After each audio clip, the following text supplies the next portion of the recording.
Welcome to the Luke Coutinho Show, where we can learn to reimagine our lifestyle.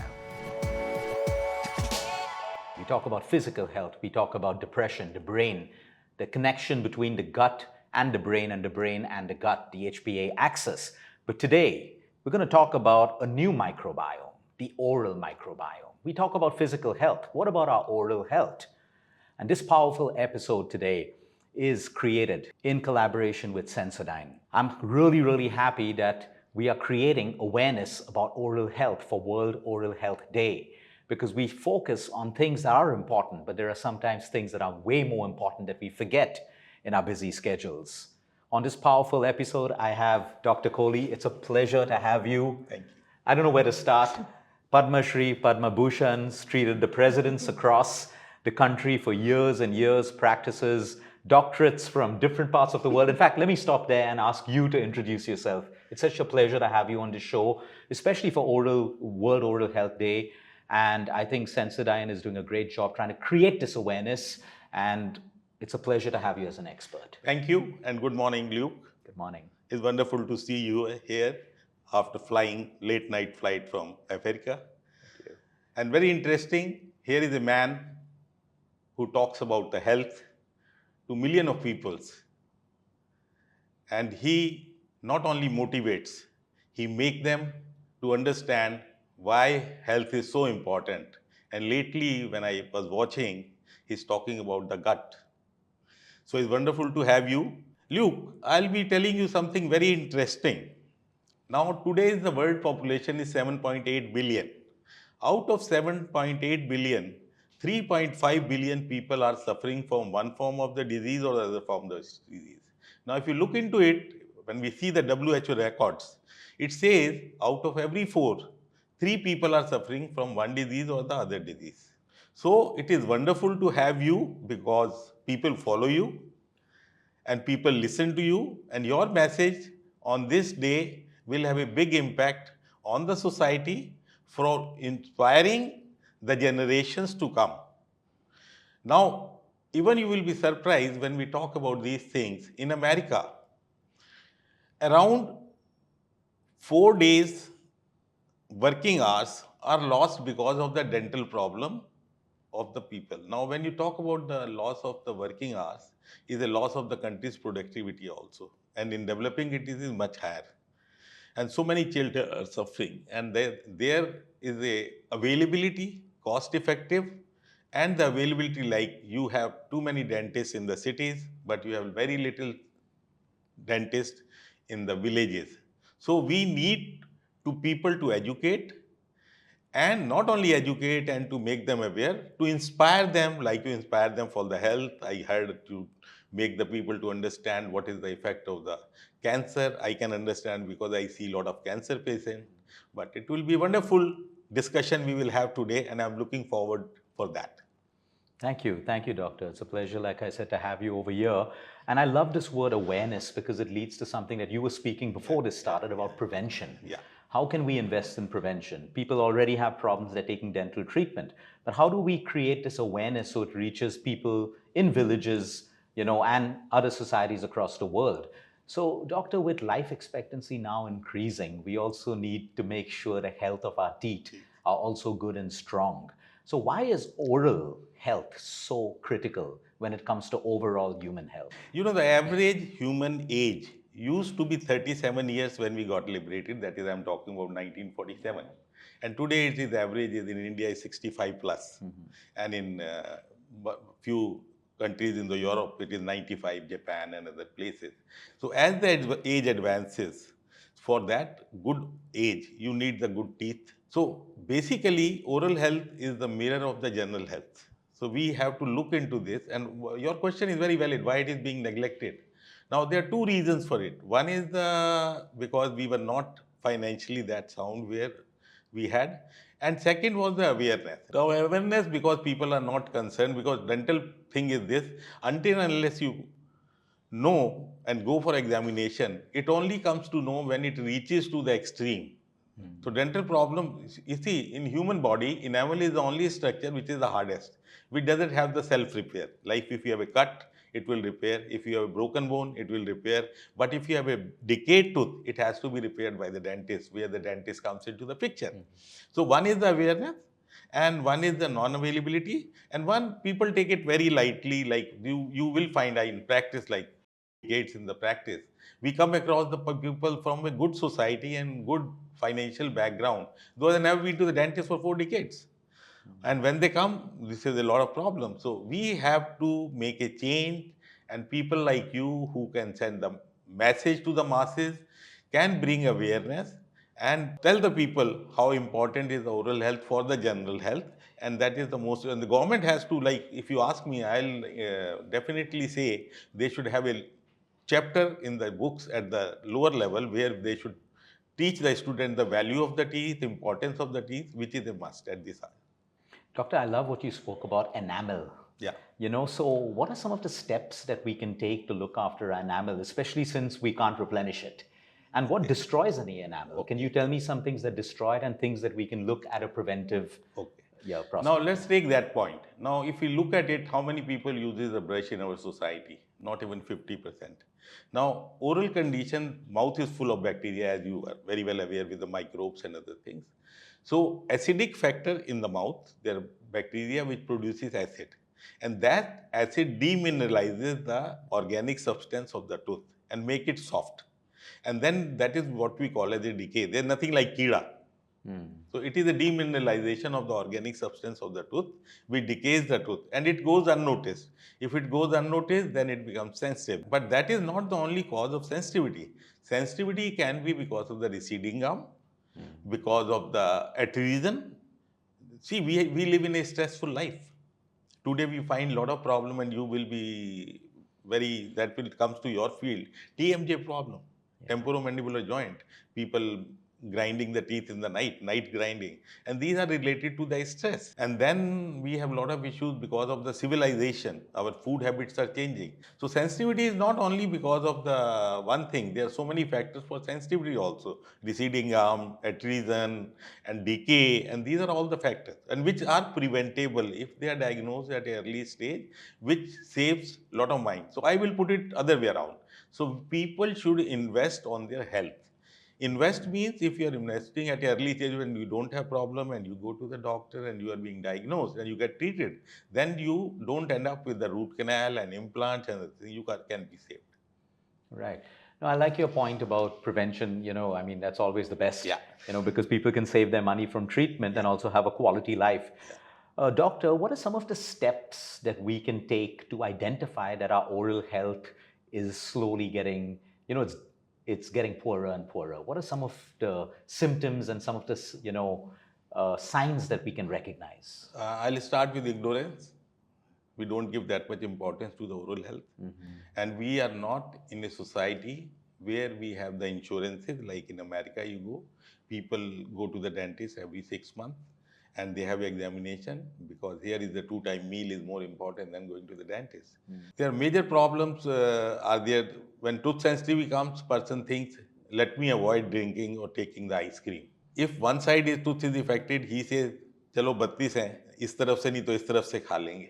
These are the issues, and if we can tell the people the importance of the general health for a longer life, better eating, and good, not only oral health, the gut health also, because everyone wants to live longer and times have changed, availabilities are there, and as you preach these things, and I'm really impressed, and people should understand the importance of health. I think if we bring the awareness and we send the message to the masses, it will make a lot of improvement, especially on this day. And even if we inspire 100 people, so my job is done.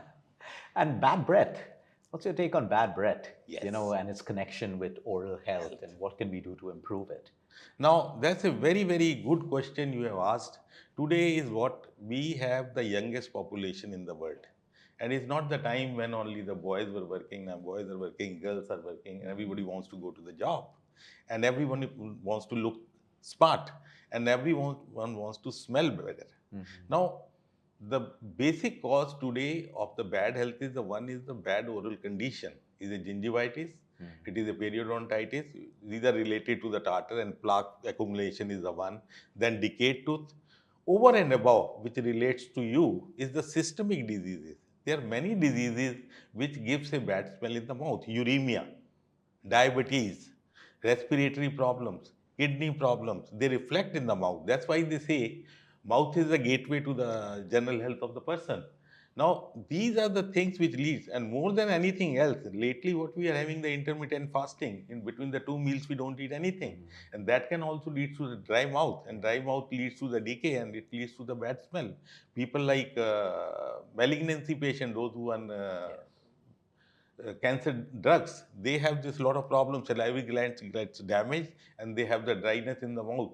And all these factors leads to the bad smell in the mouth, which is preventable if being taken care properly, or you are visiting to the concerned doctor. I will not say the dentist only. If you have a systemic disease, you get it treated by systemic person. If you have oral disease, you should get the oral disease, and that helps a lot in that. Doctor, you've been practicing for 4 decades. Yeah. Okay, debunk some myths. I'm sure you get a lot of strange questions and some valid questions. But what are the myths that a lot of people randomly believe that can actually limit their knowledge and their action? See, we don't realize when person is suffering from some major disease, what oral condition can lead to.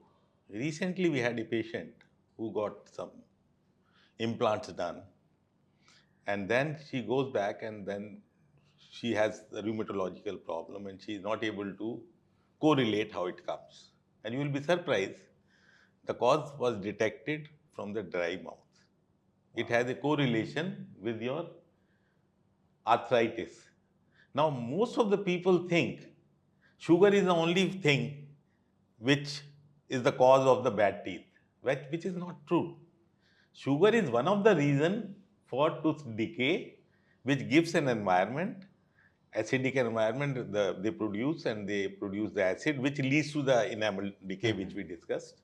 But the basic cause is if you have a decay, if you have tooth gum receding, you have tartar. These are all the reasons for your dental problem. Okay. Now, second thing, people think brushing harder makes your teeth whiter, which is not right. Gentle brushing for 2 minutes is very good, and you can keep your teeth for the lifetime. Whereas with the harder brushing, you can rub off the enamel. That's where we need the sensitive toothpaste. Brushing is separate, mouthwash is separate. Coming to the thing, people think after certain age, teeth have to go. It's not true. I have the patient who is 103, still maintain his teeth. So it goes with the body, but if you take good care of the teeth, you can keep the teeth for the lifetime and you can enjoy. Now, second thing, dental problem not only affect the oral cavity, it affects your general health also. As I told you in the beginning, if our teeth are not proper or not there, we cannot chew the food better. If our salivary glands are not producing enough amylase, so food is not being broken, the sugar particles, and it affects the gut also. So for a good health, you definitely need good health. But I think more than that is a disciplined life. You should have a disciplined life. I heard your couple of videos where you are talking about yoga, you are talking about. But in real life, all these things are very practical and they change your mindset. And if you don't have a proper sleep, I was listening to that. So even that you have proper 8 hours sleep, which I heard in that. And that is the best part. And you are fresh after traveling so long. So these things do matter in lifestyle. These we call as the lifestyle changes, like diabetes, your blood pressure. These are lifestyle diseases. So you have to change your lifestyle. But as far as oral health is concerned, if you can invest on your oral health, you are saving a lot of money, you are smiling, and you are keeping fit. And I wish on the Dental Health Day, everyone a beautiful smile. Yeah, I wanted to relate that. So I was just in Africa, the Masai Mara, and none of them lose their teeth. Yeah. They don't have eyesight problems, they don't wear spectacles, and they don't lose their teeth. So you are absolutely right about that, because that's a myth we hear. Oh, people blame it on age. Yeah. I'm getting older, so your knees will pain. I'm getting older, so the teeth will fall. But I think that's a mindset, and if we really invest in prevention, we can It doesn't Prevention is have better to than go. cure. Prevention's better than And cure. let me add on here, very interesting on the note. As you said, let's go back in the history. In the older people, neither we had that many dentists nor we had that many facilities. But still, people were living with the good teeth. And see, there was a time when we are able to chew the food better, and we had the habit of cleaning and rinsing the mouth after every meal. That has a big mouthwash thing. And plus, we used to have the sugar cane. We used to have chana. These days, we are on the softer diet. We are on the junk food. So, changing lifestyle also has a lot of importance and effect on the general health of the human being. Absolutely. From a dietary aspect, I completely agree because today people's breakfasts are becoming smoothies, Yeah. pureed foods for even children, and Yep. they need to develop jaw strength by strength. chewing. Yeah. But everything's become pureed, and like you rightly said, it's a change in lifestyle. Yeah. So, doctor, if all of us want to start our journey today, okay, we all want to take our first couple of steps towards building great oral health. Yeah. Can you take us through that journey? Where do we start? What do we do? We should bring an awareness into the masses. That is number one. I recommend everyone to visit the dentist at least once a year. And please invest on your, not only on oral health, on your general health, so that you can live longer, you can eat better, and you can smile better. That's great. Any steps on the brushing techniques? I know you said that brushing hard is not going to make your teeth whiter. It depends. See, brushing technique, if you ask me, the advisable will be like you should not brush for 30 seconds. You should do at least 2 to 3 minutes. And the rotatory motion, and you can see it on any video on the internet, how to brush. I cannot show you here because I don't have the model, so you can see any video for 2 minutes. But you should be very gentle in brushing, don't be harsh, and use the brush. If you are stressful, then you use a soft brush. If you are gentle and you are soft, then you use a little mild brush. But anybody who is very harsh and using very hard brush, he might rub off the teeth. And life should be stress-free. We should live for living and make it happy life. I love when a dentist says that too. Every medical professional should be saying that, but you've been stressing on that right from the start, so I truly understand the connection between chronic stress and all forms of disease. Stress has a big role in dentistry also, because these days we are coming with the temporomandibular joint problem, major problem, clicking sound coming, and then grinding of the teeth in the night grinding. And then another thing I would mention here is the sleep apnea. You have to look into that. That's a major issue these days. People are sleeping with the open mouth and all, and they need the sleep studies, and which is very much related to the dentistry. That when you are sleeping with the open mouth, the dryness comes and you are more prone to the dental diseases. Right. Doctor, if you had the whole world listening to you for the next 2 minutes, what message would you leave us for oral health? From your practice, from your experience, seeing the mistakes that other people have done, you've mentioned neglect, you've mentioned ignorance. What advice and what message would you leave for all of us? My message will be only one. Whosoever is listening, you and me, if they get few tips from here and they start giving importance to their oral health, so my job will be done from your side plus my side. If we can change, we can make a change in the life of any person. So our day is made. Thank you so much, Doctor. In our endeavor to help everyone reimagine their lifestyle, as you can see, it's never just physical health alone. It's oral health. It's your microbiome. It's your spiritual health, your emotional, mental, everything together, because that's how amazing and intricate and intelligent the human body is. Dr. Kohli, thank you so much. Thank you. It's been a Pleasure pleasure. meeting you. Thank you so much for educating us on World Oral Health Day. Thank you. This episode has been powered by Sensodyne, and we look forward to more awareness reaching millions of people across our country and the world. Stay tuned for more. We're going to continue our journey, learning, sharing, and evolving.